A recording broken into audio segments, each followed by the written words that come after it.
بیوی بچوں پر خرچ کرے گا، حدیث میں آتا ہے بہترین صدقہ ہے کہ جو مال آدمی اپنے اہل و عیال پر خرچ کرتا ہے وہ بہترین صدقہ ہے، سب سے زیادہ ثواب اس کا ہے۔ لیکن یہ ضرورت کی حد تک ہے، اللہ کے حکم پر، حضور علیہ الصلوۃ والسلام کے طریقے پر، تو وہ عبادت کا ذریعہ ہے، اسے ثواب ملے گا، اجر ملے گا، آخرت بنے گی، اللہ راضی ہو جائے گا، اور دنیا میں ان ضرورتوں میں برکت ہو جائے گی، صحیح لطف ملے گا زندگی کا۔ لیکن اگر یہی چیزیں خواہشات تک پہنچ رہی ہے، اب کپڑا تن چھپانے کے لیے نہیں ہے، پسند کے لیے ہے، چوائس، تو اب چوائس میں شریعت سنت کے مطابق بھی ہو سکتا ہے، اس کے خلاف بھی ہے کہ ہماری پسند ہے یہ، اب اس میں سے وہ عبادت والی چیز نکل جائے گی۔ ایسے کھانا پینا جو ہے آدمی کہ اب خواہش کے طرز پر ہو رہا ہے، وہ ضرورت اور حاجت کے طریقے پر نہیں ہو رہا، اس میں چاہتوں نے جگہ بنائی جو انسان کے ساتھ لگی ہوئی تھی، اور ہر ایک کو کہا گیا تھا کہ یہ چاہتیں پوری کرنے کے لیے نہیں ہے، ہر چاہت پوری کرنے کے لیے نہیں ہوتی، اس لیے کہ انسان کو حکم کا تابع کیا ہے، حکم پورا کرنا ہے، ہر حکم پورا کرنا ہے اور ہر حال میں پورا کرنا ہے۔ ایمان لانے کا حکم ہے تو ہر حال میں ایمان پر ثابت قدم رہنا ہے، حکم ہے یہ، فقیر ہو، امیر ہو، مرد ہو، عورت ہو، دیہاتی ہو، شہری ہو، سازگار حالات ہو، ناسازگار حالات ہو، اپنے ایمان پر جمع رہے آدمی۔ نماز پڑھنے کا حکم ہے، ہر حال میں حکم ہے، کسی حال میں معاف نہیں ہے وہ، کیونکہ وہ حکم ہے کہ ہر حال میں آدمی پڑھے گا۔ بیمار ہو تو بیماری کی نماز پڑھے گا، لیکن نماز پڑھے گا۔ روزوں کا حکم ہے،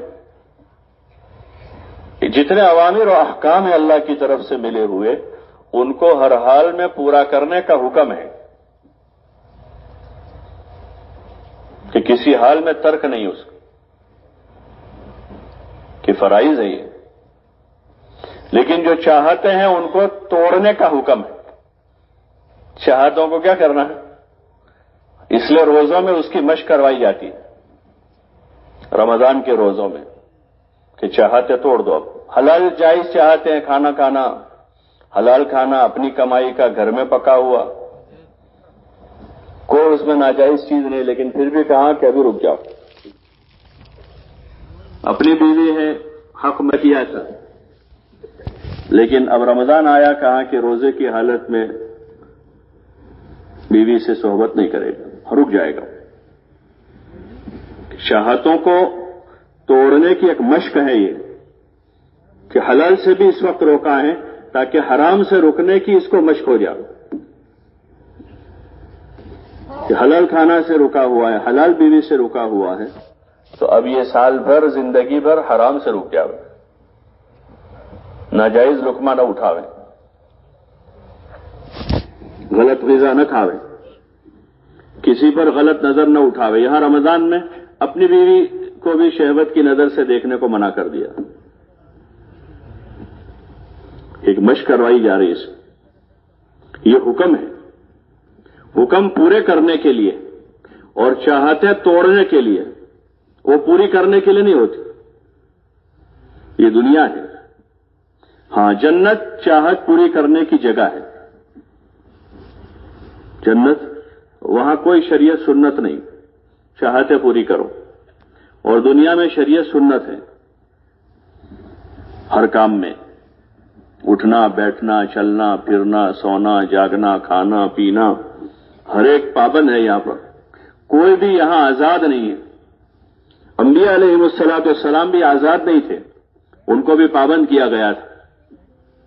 انبیاء علیہ السلام کو، جو اللہ کے مقرب بندے ہیں، برگزیدہ بندے ہیں، تمام انسانوں میں سب سے افضل ہیں، اور امام الانبیاء والمرسلین حضرت محمد الرسول اللہ صلی اللہ علیہ وسلم، آپ تمام نبیوں کے امام ہیں، خاتم النبیین ہیں، تمام انسانوں میں سب سے افضل ہیں، آپ کو بھی پابند کیا گیا کہ آپ بھی پابند ہیں، اللہ کے حکم کے پابند ہیں، اس لیے آپ نے پابندی والی زندگی گزاری، آزادی والی نہیں گزاری، ہر حال میں پابند رہے اللہ کے حکم کے۔ نماز پڑھنے کا حکم آیا تو نماز پڑھی، روزہ رکھنے کا حکم آیا تو روزہ رکھا، زکوٰۃ دینے کا حکم آیا تو زکوٰۃ ادا کی، اور امت کو دین پہنچانے کا حکم آپ کو دیا گیا تو آپ نے دین پہنچایا، اور وہ پہنچانے کا خاطر بڑی مشقتیں برداشت کی، بھوک پیاس، وطن چھوڑنے کا حکم آیا ہجرت کرنے کا تو ہجرت کی آپ نے، ہمیشہ کے لیے مکہ چھوڑ دیا، آپ کو حکم ملا کہ آپ ہجرت کریں، مدینہ جائیں، تو پابندی والی زندگی آپ نے بھی گزاری، اور اپنی امت کو بھی اسی کی تعلیم دی کہ یہاں کوئی آزاد نہیں ہے، چاہے دنیا نے حکومتیں بنا لی، آزاد حکومتیں، اور انسانی حقوق کے نام پر جانور بنایا انسانوں کو، انسانی حقوق کے نام پر جانور بنائے، ہیومن رائٹس کہتے ہیں کہ یہ حق ہے لڑکے کا کہ لڑکے سے صحبت کرے، اس کا حق ہے، جانور بنا دیا اس کو، لڑکی کو حق دے دیا کہ وہ لڑکی سے شادی کرے، اس کو جانور بنایا۔ اللہ تعالیٰ نے انسانوں کے لیے ایک نظام بنا کر اتارا ہے، جس نظام کے تحت ہر ایک کو زندگی گزارنی ہے تاکہ وہ اپنی زندگی سے لطف اٹھاوے۔ ہم یہ سمجھتے ہیں چاہتیں پوری کریں گے تو مزہ آئے گا، لیکن حقیقی مزہ حکم پورا کرنے میں، حقیقی مزہ کس میں ہے؟ حکم پورا کرنے میں، کہ آدمی حکم پورا کرے۔ اس میں جو مزہ ہے وہ چاہتیں پوری کرنے میں نہیں ہے، اس لیے اللہ کے جو بندے بھی حکم پورا کرنے کا مزہ چکھ لیتے ہیں وہ خواہشات والی زندگی کی طرف نہیں جاتے۔ حضرات صحابہ اکرام رضوان اللہ تعالی علیہم اجمعین نے جاہلیت میں آزاد زندگی گزاری تھی، پھر انہوں نے اسلام قبول کیا، حضور علیہ السلام نے تعلیم دی، ایمان کی، اعمال کی، عبادت کی، اخلاق کی، حکم بتائے، اور جب انہوں نے حکم پورا کرنا شروع کیا تو اب حکموں والی زندگی میں جو ان کو مزہ آیا ہے تو انہوں نے کسی حال میں حکموں والی زندگی نہیں چھوڑی، بھوک آئی تو بھوک برداشت کر لی، پیاس آئی تو پیاس برداشت کی، دشمنی ہوئی تو دشمنی برداشت کر لی، وطن چھوڑنا پڑا وطن چھوڑا، در بدر ہو گئے لیکن حکم نہیں چھوڑے، کہ انہوں نے حکموں کا مزہ چکھا تھا۔ ہم حکموں سے گھبرا رہے ہیں، ہم حکم سے گھبرا رہے ہیں چاہت پوری کرنے کے خاطر، حالانکہ جو مزہ حکم پورا کرنے میں ہے وہ مزہ چاہت پورا کرنے میں نہیں ہے۔ اس لیے اس محنت سے وہ استعداد بنانی مقصود ہے ہر فرد و امت میں، ہر مرد و عورت میں، جیسے حضور پاک صلی اللہ علیہ وسلم کی صحبت و خدمت میں صحابہ کرام نے اپنے اندر ایک استعداد بنائی حکم پورا کرنے کی، کہ اللہ کا جو حکم آئے گا ہم پورا کریں گے، اور اس حکم کے خاطر ہر چاہت کو قربان کریں گے۔ محبت میں قربانی قربانی ہے، محبت میں قربانی ہی قربانی ہوتی ہے۔ تو یہاں اللہ سے محبت ہے، جس آدمی نے کلمہ پڑھا لا الہ الا اللہ محمد الرسول اللہ، کہ اللہ کی عبدیت کا اقرار کیا ہے، میں اللہ کا بندہ ہوں، حضور علیہ السلام کو رسول تسلیم کیا ہے تو حضور علیہ السلام کی غلامی کا اقرار کیا ہے، محمد الرسول اللہ کیا کر، اب اس کا ثبوت دینا ہے زندگی میں۔ ہماری 24 گھنٹے کی زندگی ثبوت دے رہی ہے، چاہے یہ ثبوت وفا کا ہے یا بے وفائی کا ثبوت ہے، کہ کلمہ پڑھنے کے بعد وفادار ہیں، اللہ کے حکم پر ہیں، حضور علیہ السلام کے طریقے پر ہیں، یا اپنی چاہت پر آدمی بے وفا ہے، یہ ثبوت ہے۔ عملی زندگی بتاتی ہے کہ آدمی وفادار ہے یا بے وفا ہے، کہ حکم پورا کروائے ہر حال میں وفادار ہے، نمازوں میں ہیں، اللہ کی یاد میں ہیں، اللہ کے دھیان کے ساتھ ہیں، حضور والے مبارک علم کے ساتھ ہیں، ہر وقت اس کا جذبہ ہے کہ میرا اللہ مجھ سے راضی ہو جاوے، ہر وقت اس بات کا اندر داعیہ ہے کہ میں حضور علیہ الصلوۃ والسلام کی ہر سنت کو زندہ کروں، آپ کے طریقوں پر چلوں، آپ کے طریقے کا اتباع کروں. تو یہ وفا والی سوچ ہے، وفادار امتی ہے. یہ اللہ کی مدد کا مستحق ہے. حضور علیہ الصلوۃ والسلام کی دعائیں لگے گی اس کو، اور زندگی گزارنے کا مزہ اس حکموں والی زندگی میں ہے. زندگی حکموں پر ہے، زندگی گزارنے کا مزہ ہے، لطف ہے. نماز میں مزہ آئے گا، روزوں میں مزہ آئے گا، ذکر میں مزہ آئے گا، قرآن پڑھنے میں آدمی اللہ سے باتیں کر رہا ہے مزہ آئے گا، نماز پڑھ رہا ہے اللہ سے باتیں کر رہا ہے تو مزہ آئے گا. اللہ نے جان اور مال دیے ہیں تو اللہ کی مخلوق پر، اللہ کی عیال پر خرچ کر کے مزہ آئے گا. جس سے محبت ہوتی ہے اس کی اولاد پر بھی آدمی خرچ کرتا ہے، مزہ آتا ہے. کہ جس سے محبت ہے اس کی اولاد کو بھی دیتا ہے. ایسے جب اللہ سے تعلق ہوگا تو پھر اللہ کی مخلوق پر ہم اپنی جان مال خرچ کریں گے، ان سے محبت کریں گے اللہ کے لیے. پھر نفرت کے لیے جگہ نہیں ہوگی، نفرت کے لیے نہ جگہ ہوگی نہ وقت ہوگا. اب محبت کے لیے جگہ ہے، اس لیے کہ تعلق اللہ سے سازگار ہے. تعلق حضرت نبی کریم صلی اللہ علیہ وسلم سے سازگار ہے. ابھی زندگی میں مزہ آئے گا. جیسے آپ علیہ الصلوۃ والسلام نے اپنی زندگی گزاری اللہ کی عبادت و اطاعت کے ساتھ، مخلوق خدا کی ہمدردی اور خیرخواہی کے ساتھ. یہ اصل زندگی ہے.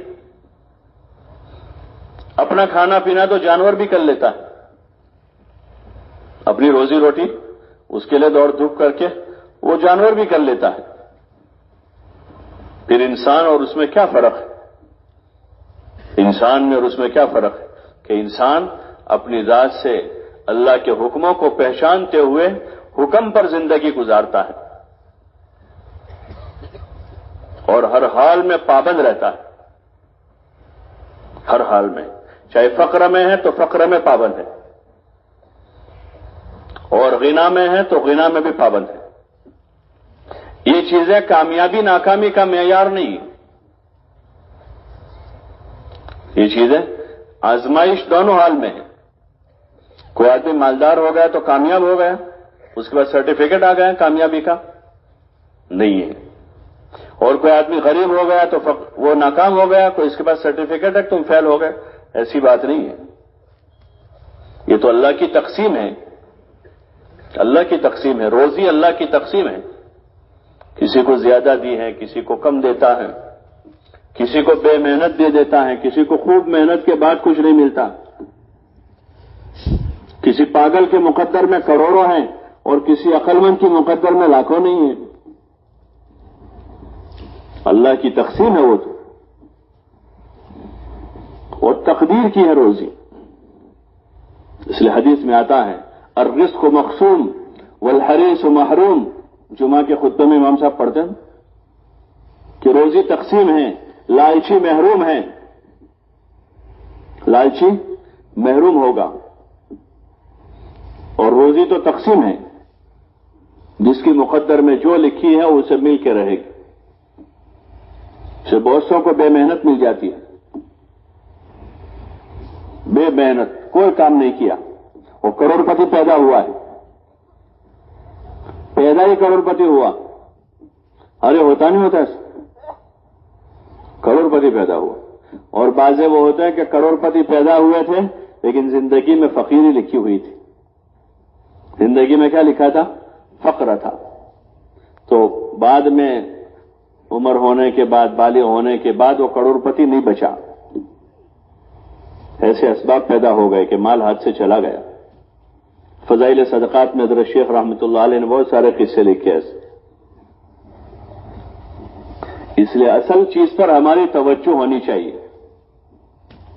جو اصل چیز ہے، بنیادی چیز ہے، وہ آخرت ہے. ہاں، اس وقت ہم جی رہے ہیں مرنے کے لیے، جو زندگی گزار رہے ہیں مرنے کے لیے جی رہے ہیں، اور مریں گے جینے کے لیے. ابھی کیوں جی رہے ہیں؟ بولو نا بھائی، ہر ایک مرنے کے لیے جی رہا, کوئی جینے کے لیے نہیں جی رہا. چاہے تیاری جینے کی کر رہے سب, الا ماشاء اللہ. بہت تھوڑے ہیں جو مرنے کی تیاری میں ابھی سے لگے ہوئے ہیں, باقی سب جینے کی تیاری کر رہے ہیں. کپڑوں کی, جوتوں کی, مکان کی, سواری کی اپنی تیاری ہو چکی ہے, تو بچوں کی, پوتوں کی, جن کی جوابداری اس کے ذمے نہیں ہے, جن کی جوابداری ذمے نہیں ہے. بچے کی جوابداری کہاں تک کہ ماں باپ کے ذمے ہے کہ وہ پیدا ہوا,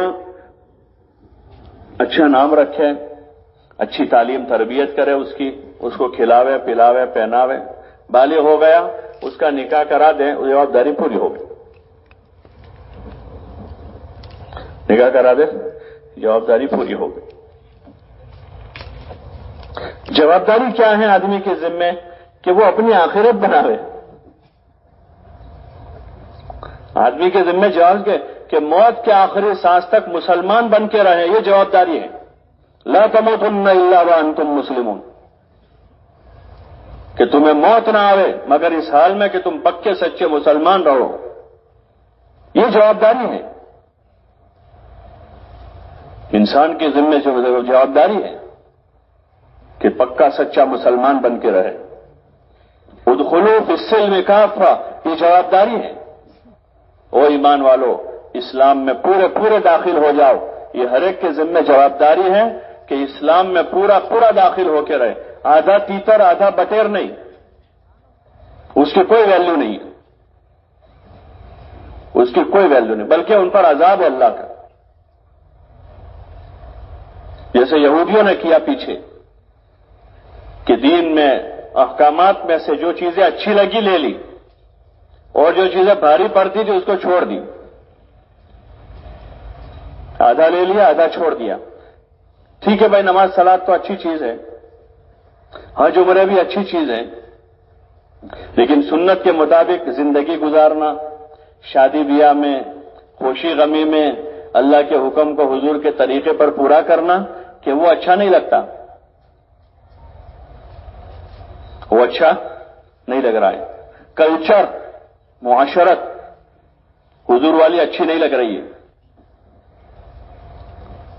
حضور والی, ہاں, محمد الرسول اللہ پڑھتے ہیں, بولتے بھی ہیں کہ آپ کے طریقوں میں کامیابی ہے, لیکن آپ کی معاشرت ٹھیک نہیں لگ رہی ہے, تو آدھا لیا ہے آدھا چھوڑا ہے. آپ ایک مکمل طریقہ حیات لے کر آئے ہیں, ایک مکمل طریقہ حیات جس میں عقائد ہیں, عبادات ہیں, معاملات ہیں, معاشرت ہیں, اخلاق ہیں, پورا ایک نظام حیات ہے.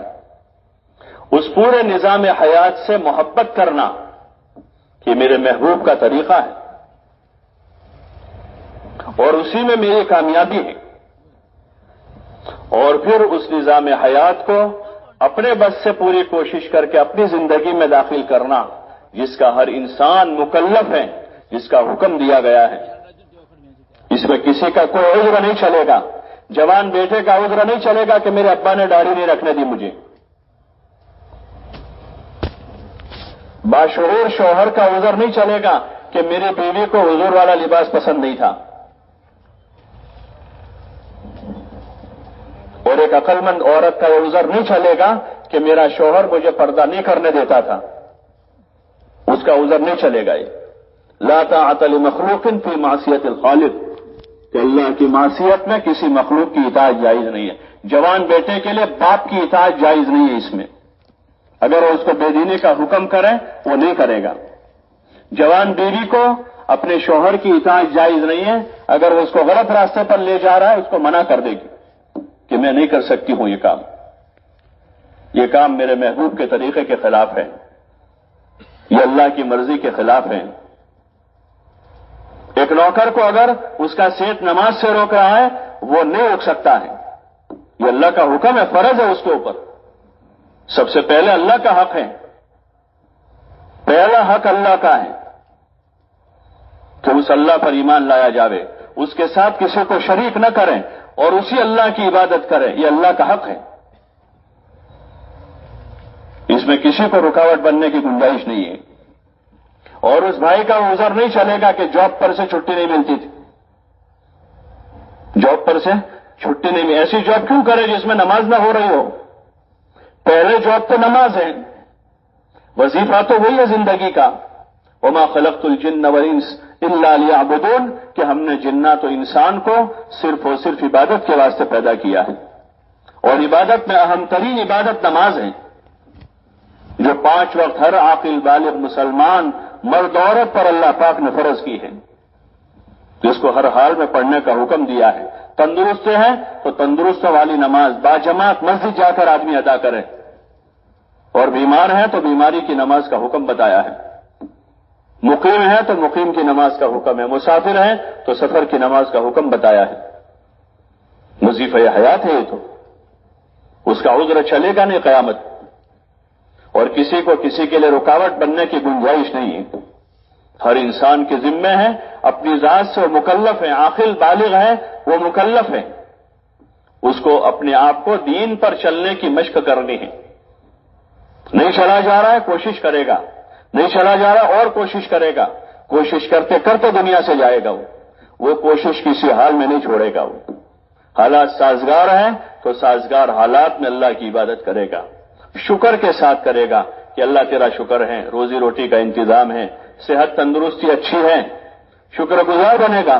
اور اگر اللہ نہ کرے حالات ناسازگار ہیں، وہ بھی ایک آزمائش ہے، سازگار حالات بھی آزمائش ہیں، بلکہ سازگار حالات وہ بڑی آزمائش ہیں، کیونکہ ناسازگار حالات میں تو آدمی کبھی کبھی بھی اللہ اللہ کر لیتا ہے، تو وہ کم درجے کی آزمائش ہے کہ حالات سازگار ہو ناسازگار ہو، ہر حال میں اللہ کے حکم پر ثابت قدم رہنا یہ ہر بندے کے ذمے ہے۔